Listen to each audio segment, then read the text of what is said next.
I'm going to talk about some sharpening equipment today for double reed players, sharpening stones, and some other equipment to get a razor edge on your knife.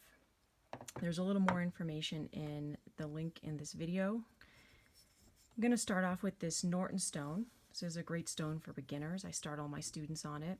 It's inexpensive, it's pretty lightweight, and it gives a pretty decent edge without having to do a two-step system.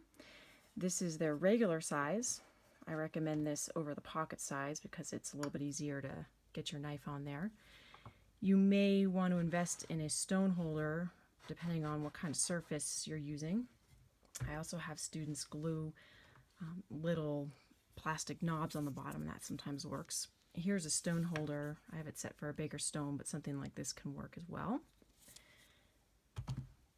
The next stone that is very, very common is a Japanese water stone. This stone gives excellent results. It's very popular. This one right here is a 1200 grit.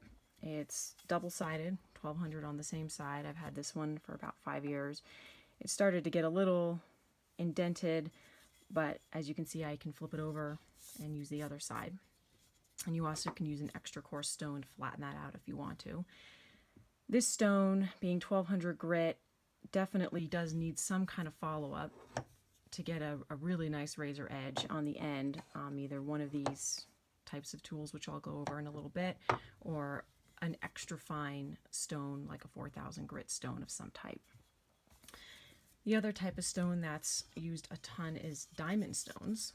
This one actually is a 325 grit. So you can get a diamond stone. This particular company and the Easy Lap company, their 1200 super fine grit diamond stone, I feel is equivalent to this 1200 grit Japanese stone and still needs some kind of extra fine process afterwards.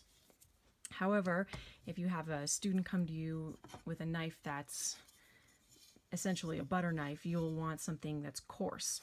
This is a coarse stone, about 300, and this would be great for something like this knife that it's uneven, there's some chips in it, and it needs to be completely ground down. This stone is really, these 1200 grit stones are really more ideal for the day-to-day, daily use of putting an edge back on your knife in between scraping sessions. Some of these diamond stones come in two sizes. I have two right here. This one's quite a bit older. In general, these diamond stones, one of the reasons they are loved so much is they're very good. You get great results with them, but they also, a lot of them will last forever, especially the Easy Lap ones. This one I used to flatten a stone out. It was its primary purpose at the time, and it's gotten a little worn down, but we have these two different sizes here. This is ultimately a personal preference. If you're at home shopping and wondering how these compare to a knife, a little bit of a reference there. Depending on how much of the knife you want to sharpen, I actually only sharpen up until here. I don't use this part of the knife for my reed scraping, so I find these larger stones give a nice flat edge in one swoop. However, most reed makers will use this part for some part of their knife sharpening, and you'll want to somehow, whichever stone you choose, get an edge straight across, and you'll want to have this all straight. So the size really depends on what works best for you and your knife and where you want to sharpen and how you want to sharpen it. The next step is, after you've used a coarse stone if needed, you won't need to unless it's a student knife or your knife hasn't been sharpened in a while, or you get a chip in it, and you've done some kind of 1200 grit process, probably either a super fine 1200 grit diamond stone or maybe this fine 1200 grit Japanese stone. The next thing you're going to do is an extra fine system.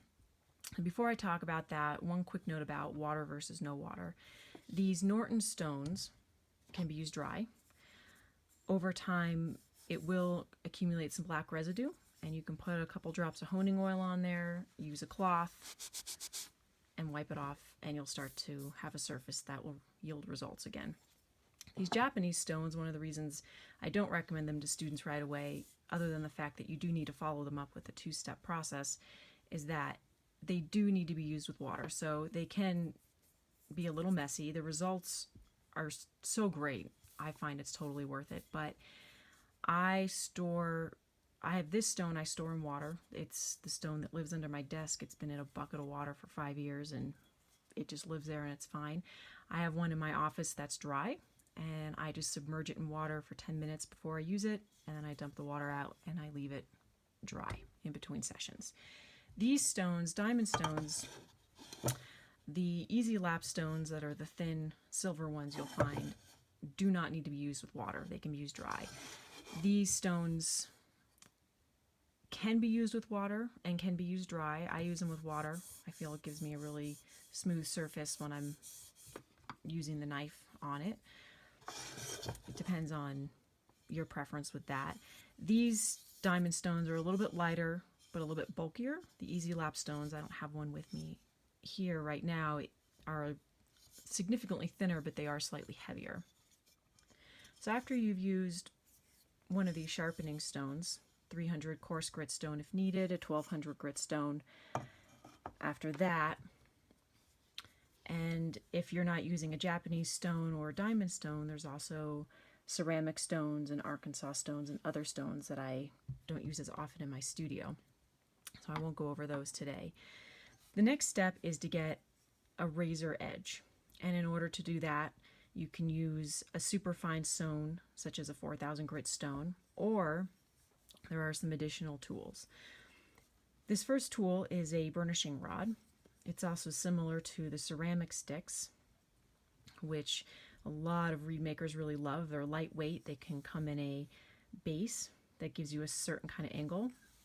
I use this primarily when I'm sharpening double hollow ground knives for my students. I like having a handle. That's why I choose this over the ceramic stick, but the burnishing rod gives the same kind of effect. For my beveled knives, I really prefer the leather strop, and I'm of the minority as an oboe player that I exclusively use beveled knives. This is actually one of my student knives, but these knives, I choose them because I like the results I get from them, but they also are very easy to sharpen. So I use a two-step process.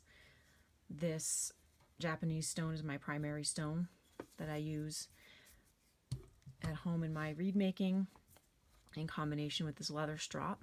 And then when I'm on the road in the concert hall and I just need to brush up my knife, I bring this with me. I actually use just this side, depending on what strop you find. Most of these will have two sides. This one has a little bit of give. I chose this strop over one with a solid wood base because I like the little bit of give I get on this. I just use this one side. I've had it for about 5 years and it still works great. I haven't found any issues with it. This one also allows you to adjust the tension by twisting this. So this is just a couple of different options for getting a really nice edge. I definitely recommend, no matter what system you use, to follow up with something that's super fine, especially for the oboe reeds. But if you're a student and you're using the 1200 grit, fine India stone, a lot of my students just start with this and start refining their edge later.